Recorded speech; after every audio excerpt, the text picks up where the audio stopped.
സബീഷ് കുരുത്തിപ്പാലയുടെ 1001 കവിതകൾ ഭാഗം 49. തിമിർപ്പ്. ആഹ്ലാദത്തിന് കാത്തിരുന്നത് വിരാമത്തിനൊടുവിൽ അതിരറ്റ് വഴുതി വീണുപോയത്. ഹസ്തദാനം. വെറുതെയായിരുന്നില്ല അഭിനന്ദനങ്ങൾ കൊണ്ട് മൂടിയത്. തെളിഞ്ഞ ഭാവം പൂത്തുലഞ്ഞതുകൊണ്ടാണ് കണിക്കൊന്ന സ്വർണ്ണമരമായി തീർന്നത്. സൈനികൻ. അതിർത്തികളെ കാത്തു സൂക്ഷിക്കുമ്പോഴും ഉള്ളിലൊരു കനൽ ഒളിഞ്ഞിരിപ്പുണ്ടെന്ന് തെളിഞ്ഞത് രാജ്യത്തെ മിഴികളിൽ കാത്തുവച്ചപ്പോഴാണ്. വിശ്വമോഹനം. ആരും അറിയാതെയാണ് ലോകം കീഴടക്കിയത്, സുന്ദരമാക്കിയത്.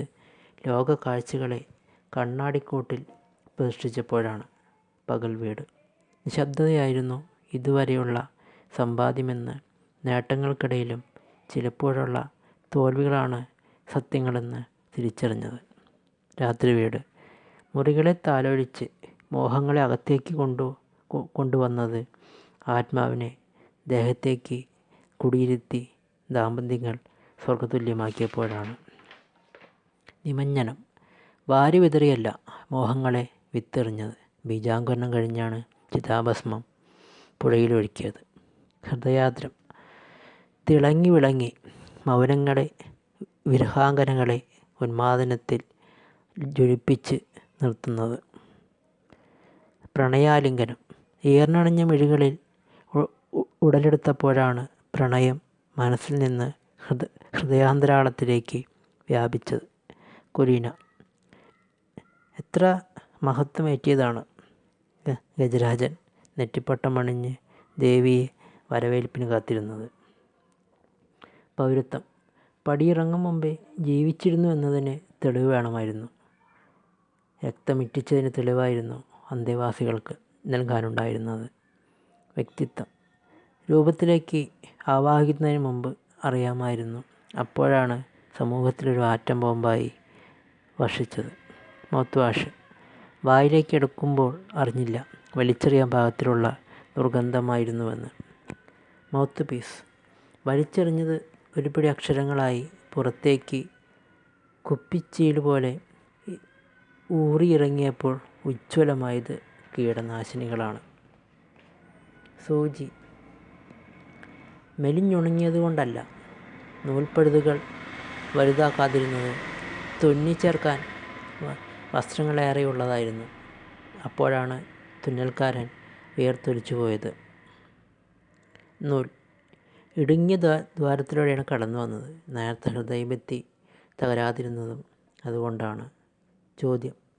ഒരൊറ്റ ഉത്തരമായിരുന്നു ജീവിതത്തിലുണ്ടായിരുന്നത്. അനുഭവങ്ങളുടെ കയ്പ്പാണ് ചോദ്യങ്ങൾ സൃഷ്ടിച്ചത്. ഉത്തരം. നിരവധി ചോദ്യങ്ങളുടെ പെരുമഴയായിരുന്നു.